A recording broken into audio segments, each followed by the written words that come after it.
আপনি কি কখনো ভেবে দেখেছেন যে ছেলেটা আজ কোটি ভক্তের হৃদয়ে রাজত্ব করে সে কি সত্যিই নিজের জীবনটা উপভোগ করতে পেরেছে? না, সবকিছু এতটাও সহজ ছিল না। আর এই গল্পটা নেইমার জুনিয়রের, একটা স্বপ্নের জন্য নিজের শৈশব হারিয়ে ফেলা এক ছেলের গল্প। যখন অন্য বাচ্চারা বন্ধুদের সাথে ঘুরতে যায়, সিনেমা দেখে, স্কুল ট্যুরে যায়, তখন 13 থেকে 14 বছরের একটা ছেলে নিজের রুমে বসে ভাবছে, আমি কি মিস করে ফেলেছি সবকিছু? আমি কি আমার জীবনের সবটুকু আনন্দ বিসর্জন দিয়ে ফেলছি? হ্যাঁ, সে যেতেই পারত না, কারণ পরদিন সকালে তার ট্রেনিং ছিল। তাহলে একবার ভাবুন তো, আপনি, আমি, আমরা যখন জীবনটা উপভোগ করছি, ঠিক তখনই কেউ একজন নিজের স্বপ্নের জন্য একটার পর একটা আনন্দকে না বলছে। আর সেই ছেলেটা মাঝে মধ্যে ভেঙেও পড়ত।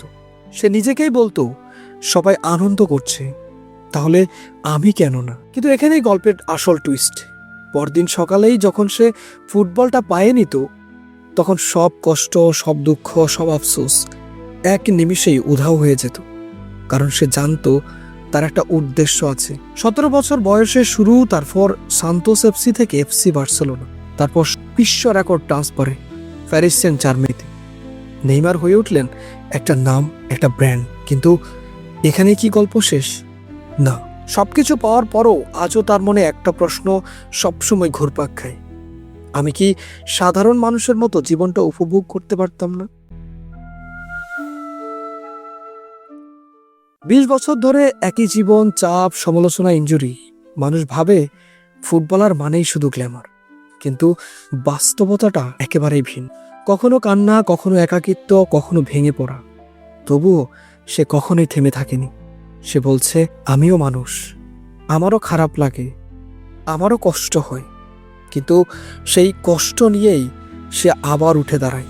এটাই হলো নেইমার জুনিয়রের একটা স্বপ্নের গল্প, নিজের শৈশবকে ত্যাগ করা এক মহান যোদ্ধা নেইমার জুনিয়র।